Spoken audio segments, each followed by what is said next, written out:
You won't believe what I found yesterday while cleaning my attic.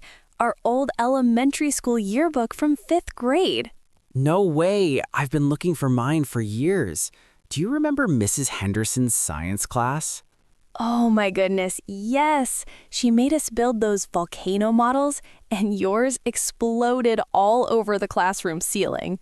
That was mortifying. My mom had to come pick me up because I was covered in red food coloring. But honestly, it was the most exciting day of 5th grade.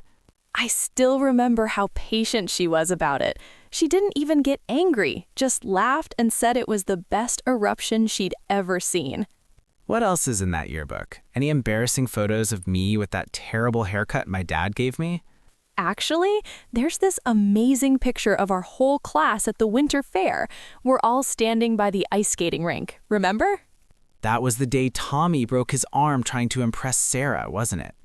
Exactly, and we all signed his cast with glittery markers. I wonder if he still has it somewhere.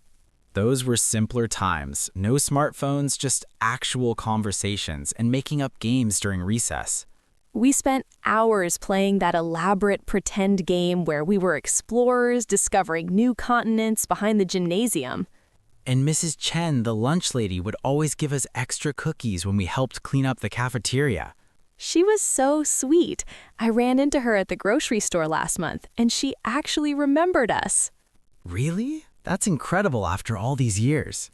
She asked about our volcano experiment, said she tells new students about it every year as an example of fearless scientific exploration. Well, at least my disaster became legendary. Hey, we should organize a reunion with our old classmates. I was just thinking the same thing. Let me scan some of these photos and we can start tracking everyone down. Perfect. This is bringing back so many good memories I'd almost forgotten. Your grandmother called today and mentioned you're doing a family history project for school. Want to hear some stories about growing up? Absolutely. I barely know anything about your childhood. What was it like when you were my age? Well, I grew up in a small town where everyone knew everyone. We didn't have air conditioning, so summer nights the whole neighborhood would sit outside on porches. That sounds so different from now. What did you do for fun without internet or video games? We'd ride our bikes everywhere until the streetlights came on. That was the universal signal to head home. No cell phones, so our parents just trusted we'd be back. Weren't they worried about you? Different times, honey. The community looked out for each other.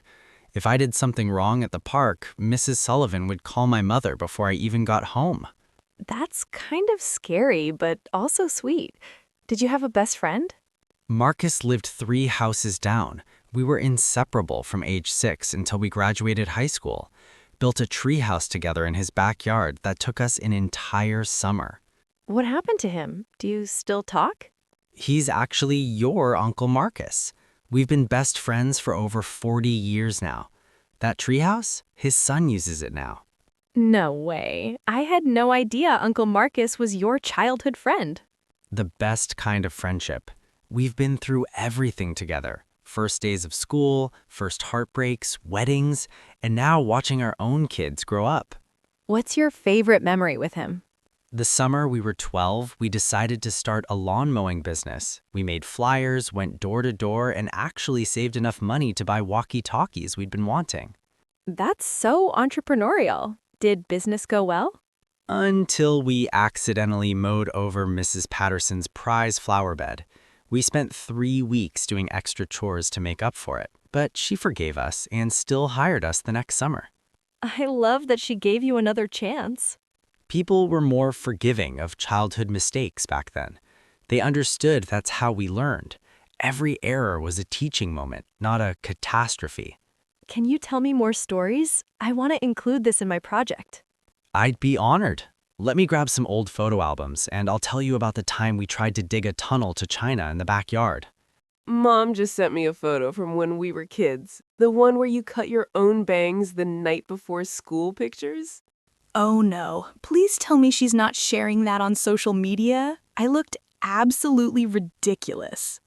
You looked like you'd been attacked by a lawnmower. What were you thinking? I was 7 and thought I could do it better than the hairdresser. Plus, you dared me to do something bold. I did not dare you to massacre your hair. I said you weren't brave enough to stay up past bedtime. Well, I showed you, didn't I? Though Mom grounded me for a week, and I had to wear that hideous headband in the pictures. You cried every morning before school. I actually felt bad and let you borrow my scrunchies. That was nice of you. Remember when we shared that tiny bedroom and fought over everything? You drew an invisible line down the middle and refused to let me cross it. I couldn't even get to the closet without trespassing. You kept stealing my stuffed animals. I had to defend my territory somehow. I was borrowing them. There's a difference. But I have to admit, some of my best childhood memories are from that cramped room. Like when we'd build blanket forts and tell ghost stories with flashlights. And stay up way too late giggling about absolutely nothing. Mom would yell at us to go to sleep at least 5 times. Then we'd whisper even more quietly and laugh harder because we were being rebellious. I miss those days sometimes. Everything seemed so much bigger and more important. Remember our elaborate plan to run away because Mom wouldn't let us get a puppy? We packed sandwiches and made it to the end of the driveway before getting scared and coming back.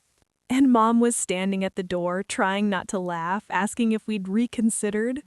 She knew exactly what we were doing the whole time. Parents always do. Now we laugh about it, but at the time, we were so serious about our freedom. Those innocent childhood dramas. I wouldn't trade those memories for anything. Me neither. Even the hair disaster. It's a good story now. Come sit with me, boy. Your grandmother says you've been asking about what life was like when I was young. Yeah, Grandpa, it's hard to imagine you as a kid. What was the world like back then? Very different, son. I grew up during harder times when we didn't have much money, but we were rich in other ways. What do you mean by that? We had community, family bonds, and we knew how to make our own entertainment. I remember walking 2 miles to school every day, rain or shine. 2 miles? Didn't you have a school bus? Not in our rural area, but those walks were special. My brothers and I would spot wildlife, collect interesting rocks, race each other, made it an adventure. That actually sounds fun. What did you do after school? Chores first, feeding chickens, collecting eggs, helping my father in the workshop. He was a carpenter and taught me everything about woodworking. Is that how you learned to build furniture? Exactly. By the time I was 14, I'd built my first chair from scratch. Still have it in the garage, actually. Wobbly, but I made it with my own hands. Can you show me sometime? I'd love to learn. I'd be honored to teach you, just like my father taught me. Skills passed down through generations. That's real inheritance. What was your favorite part of childhood? Saturday mornings. We'd all gather around our one radio and listen to programs together. The whole family, just sitting and listening, imagining the stories. No TV at all? Not until I was a teenager. And you know what? We didn't miss it. We created our own fun, played baseball in empty fields, went fishing at the creek, told stories on the porch. It sounds peaceful compared to now. It was simpler, I'll say that. We didn't have as many choices or distractions, so we appreciated what we had more deeply. Do you miss those days? Parts of them, yes, but every generation has its own magic. Your childhood will seem just as special when you're my age, telling your grandchildren about it. I hope I remember things as clearly as you do. Write them down, take photos, but most importantly, pay attention while you're living them. That's the secret to good memories. Thanks, Grandpa. These stories mean a lot to me. And sharing them means the world to me, son. Keeps those memories alive. I just saw the funniest thing on campus that reminded me of when we were kids. 2 girls making friendship bracelets on the quad. Oh my gosh, we were obsessed with those. I spent entire summers making hundreds of them. You had that whole system organized with different patterns and color combinations. I just randomly tied strings together. Because you had no patience. You'd start one, get bored halfway through, and move on to something else. That's still true, honestly. But remember Vacation Bible School where we met? You sat next to me during craft time. You spilled glitter absolutely everywhere and didn't even care. The teacher was horrified, but you just laughed and kept creating chaos. That glitter was still showing up in random places months later. My mom found some in the washing machine. We became instant friends, though, started sitting together at lunch, partnering up for every activity. You balanced out my craziness. I'd come up with wild ideas, and you'd figure out how to actually make them work. Like when you decided we should put on a play for our parents and invited the entire neighborhood? In my defense, I thought it would be fun. And it was once you wrote an actual script and organized rehearsals. We charged 50 cents admission and donated everything to the animal shelter. That was your idea. I just wanted to dress up and perform. But it taught me that crazy ideas need solid planning. And it taught me that plans need enthusiasm to come alive. We were a good team. Are a good team. Still are after all these years. Though now we're planning study groups instead of backyard theater productions. Do you ever wish we could go back to those simpler times? Sometimes. Like when exams are stressing me out, I think about summer days with nothing to do but play until dinner time. No responsibilities except maybe feeding the dog or setting the table. But then I remember we also couldn't drive anywhere, had bedtimes, and had to ask permission for everything. True, being an adult has its perks, though I do miss afternoon cartoons and snow days. And recess. Why don't colleges have recess? That should be mandatory. You basically create your own recess between every class with your social butterfly routine. Fair point. Hey, want to make friendship bracelets this weekend for old time's sake? Only if you promise not to spill glitter everywhere this time. You mentioned last session that you've been thinking a lot about your childhood lately. What's bringing these memories up? I don't know exactly. Maybe turning 30 triggered something? I keep dreaming about my old neighborhood and the house where I grew up. Dreams about childhood homes are quite common. What stands out most when you think about that time? The freedom, I guess. We'd leave in the morning and just exist. Explore the woods behind our house, build forts, catch frogs in the stream. That sounds like rich sensory experiences. Do you remember how you felt during those times? Completely present, not worried about the future or dwelling on the past, just totally absorbed in whatever we were doing in that moment. That's a beautiful observation. When did you notice that feeling starting to fade? Probably middle school. Suddenly there were social pressures, grades mattered, and I started becoming self-conscious about everything. That's a significant transition many people experience. Was there a specific moment or gradual change? I remember the exact day. I was climbing trees with my best friend, and some older kids laughed at us, called us babies. I never climbed another tree after that. That must have felt like losing something important. How does remembering that make you feel now? Sad, honestly. I let other people's opinions steal my joy. I stopped doing things I loved because I was afraid of judgment. That's a profound realization. But notice you're aware of it now. What would your childhood self tell you today? Probably to stop caring so much about what others think. He'd say I'm missing out on life by being so cautious and worried. What if you could reclaim some of that childhood wisdom? Not by climbing trees necessarily, but by reconnecting with that sense of presence and freedom. I'd like that. I want to feel that unself-conscious again, even as an adult. What's one small thing you loved doing as a child that you could reintroduce into your life now? I used to draw constantly. Just for fun, not to be good at it.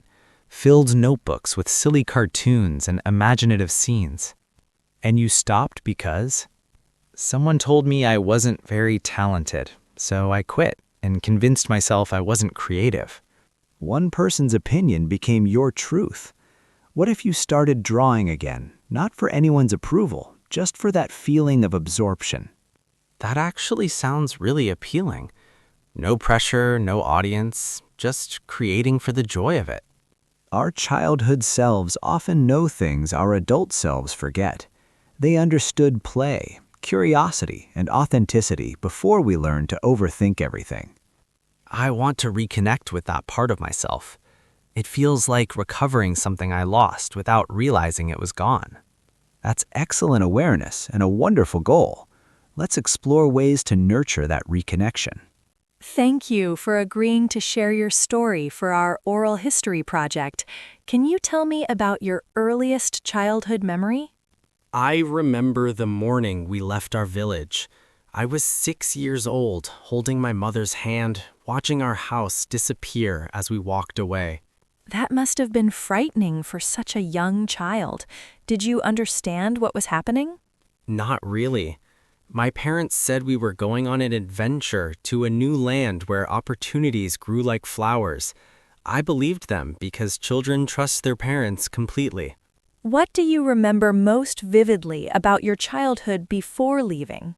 Playing with my cousins in the olive groves, the smell of my grandmother's bread baking, and the sound of church bells every evening. Simple things that felt like they'd last forever. And then everything changed when you arrived here? Everything. New language, strange food, different weather, unfamiliar customs. I cried every night for months, missing my friends and the life I knew. How did you cope with such enormous change? My parents worked 3 jobs between them. They'd come home exhausted, but always had time to tell us stories about our homeland, keeping those memories alive. Did you face difficulties being an immigrant child? Oh, yes. Kids at school mocked my accent, my clothes, my lunch that smelled different. I wanted to erase everything that made me different and become completely American. That sounds incredibly painful. Did those feelings change over time? Gradually, I met other immigrant children who understood. We formed our own community, celebrated our cultures together while also embracing our new home. What advice would you give your younger self, looking back? That carrying 2 cultures isn't a burden, it's a gift. That being different makes you interesting, not inferior. And that my parents' sacrifices deserved honor, not resentment. You seem to have made peace with your complicated childhood. It took many years, but now I see how those challenges shaped my resilience, empathy, and appreciation for opportunity. My grandchildren barely understand how different my childhood was. Do you share these memories with them? Always. They need to know where they come from, the struggles their family overcame. History lives in our stories. What's the most important thing you want people to understand about your experience? That immigrant children carry invisible weight, losing one world while trying to fit into another. But we're survivors, building bridges between cultures with our very existence. That's beautifully said. Thank you for sharing such personal memories. Thank you for listening. Remembering can be painful, but forgetting would be worse. These stories need telling. You've been distracted during practice lately. What's going on in that head of yours? I've been thinking about when I first started playing basketball. I was 8 years old and absolutely terrible. Everyone starts somewhere. What made you stick with it despite being terrible? My older brother played, and I idolized him. I'd watch his games and practice his moves in our driveway for hours, usually missing every shot. Persistence pays off. Look at you now, starting varsity as a sophomore. It's surreal. I remember being that scrawny kid, too short to make layups, getting picked last for every playground game. Those early struggles build character. Did you have a coach who believed in you? Coach Martinez in middle school. He saw something in me when nobody else did, made me point guard even though I was the shortest on the team. What did he see that others missed? He said I had court vision and basketball IQ that couldn't be taught, that I understood the game mentally, even if my body hadn't caught up yet. Smart coach. Height is helpful, but reading the game wins championships. He'd stay after practice helping me with ball handling, footwork, shooting mechanics. Never made me feel like I was wasting his time. Great mentors change lives. Are you still in touch with him? He comes to my games when he can. After we won regionals last month, he told me he always knew I'd make it. That must have meant everything to you. It did. Those childhood years of grinding away, feeling inadequate, doubting myself, knowing someone believed in me the whole time makes the success sweeter. You're becoming that person for the younger players now. They watch you and think, I want to be like him, the way you watched your brother. That's a lot of responsibility. It's an honor. You remember what it felt like to struggle, so you can empathize and encourage others through their difficulties. I try to stay humble, never forget that kid missing shots in his driveway. That kid is still part of you, the part that refuses to quit, that works harder than everyone else, that plays with heart. Coach Martinez used to say, champions are made in lonely practice sessions, not during cheering crowds. Wise words. Your childhood struggle became your foundation for success. I want to coach someday, help kids who feel like they're not good enough, be for them what Coach Martinez was for me. You'll be excellent at it. Your story is proof that early setbacks don't determine final outcomes. I noticed you had trouble managing the classroom during your first solo lesson today. Let's talk about what happened. I completely froze. Those kids sensed my nervousness immediately and took advantage. I felt like I was back in middle school being bullied all over again. Interesting connection. Tell me more about your own school experiences. I was quiet, anxious, always afraid of making mistakes. Teachers often overlooked me because I never caused problems or asked questions. And how did that feel, being invisible? Lonely. I'd no answers but be too scared to raise my hand, watch other kids participate while I stayed silent, wishing I had their confidence. Do you see any of those patterns in the students you're teaching now? Actually, yes. There's a girl in the back row who reminds me of myself, smart but painfully shy, barely makes eye contact.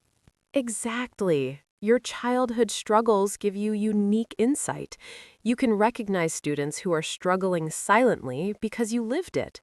But I also freeze up when kids are loud or disruptive because that's what scared me as a child. That's natural, but here's the thing. You're not that scared child anymore. You're the adult with the power to create the classroom you wished you'd had. I never thought about it that way. I can be the teacher I needed when I was young. Absolutely. What would have helped you feel safe enough to participate? A teacher who noticed me, encouraged me privately, created low-stakes ways to contribute without being spotlighted in front of everyone. Perfect. That's your teaching philosophy right there. Use your childhood pain as a roadmap for creating inclusive spaces.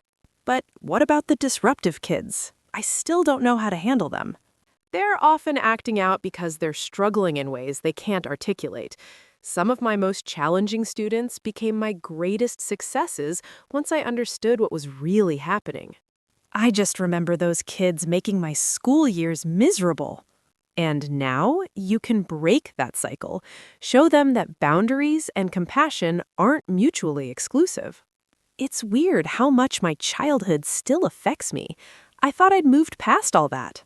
We never completely leave our childhood selves behind. They inform who we become. The question is whether we let old wounds limit us or transform them into strengths. I want to transform them. Use my experiences to be better for these kids. That's the mark of a potentially great teacher. Your empathy is your superpower. You just need to pair it with confidence and clear expectations. Will I ever stop feeling like that scared middle schooler inside? Probably not entirely, but you'll learn to acknowledge her while not letting her run your classroom. She's part of your story, not your whole identity. Thank you. This conversation has been more helpful than any education course I've taken. Because we're talking about the real work of teaching, healing ourselves while guiding others. Now, let's plan tomorrow's lesson together. Your paintings have such a dreamlike quality, almost childlike wonder mixed with adult complexity. Where does that aesthetic come from? Directly from my childhood summers at my aunt's farm. Those were magical times that shaped my entire artistic sensibility. Tell me more about those summers. What made them so influential?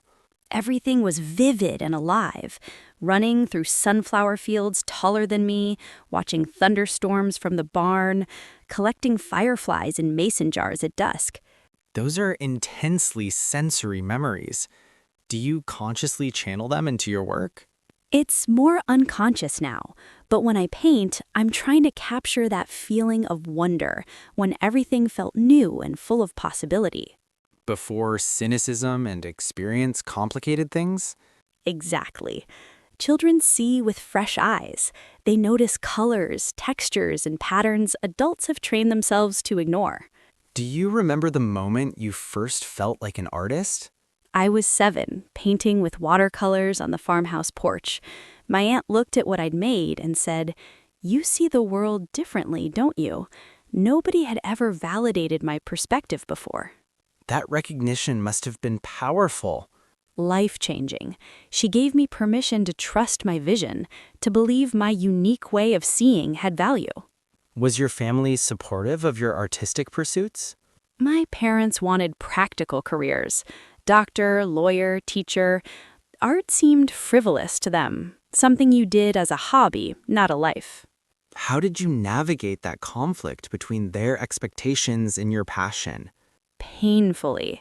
I tried pre-med in college to please them, was absolutely miserable, had a breakdown, and finally admitted I'd rather be a struggling artist than a successful but soul-dead professional.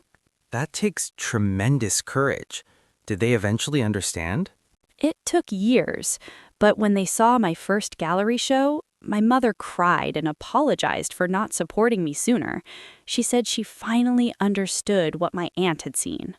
Your childhood gave you both the inspiration and the battle for your artistic identity. That's a good way to put it. Those farm summers planted seeds, but I had to fight to let them grow. Do you think adversity strengthened your artistic voice? Absolutely. Easy paths rarely create compelling art. Struggle, doubt, and pain give depth. My childhood joy provides the light. My adult battles provide the shadows. Your work certainly has that tension, innocence, and experience in conversation. That's exactly what I'm after. Honoring the wonder of childhood while acknowledging the complexity of adult understanding. If you could talk to your 7-year-old self painting on that porch, what would you tell her? That she's right to see the world as magical, that her vision is valid, and that the journey will be harder than she imagines, but ultimately worth every struggle. Beautiful. And what would that 7-year-old tell you now? Probably to play more, worry less, and remember why I started painting in the first place. Pure joy of creation, not for galleries or critics, just for the love of color and light. Wise child. Do you think we lose something essential when we grow up, or just transform it? Both. We lose some spontaneity and fearlessness, but we gain the technical skill and emotional depth to express what we once only felt. The goal is integrating both, the child's heart with the adult's hand. That integration is evident in your work. Thank you for sharing these memories so generously. Thank you for asking the right questions. Revisiting childhood through conversation is its own kind of art.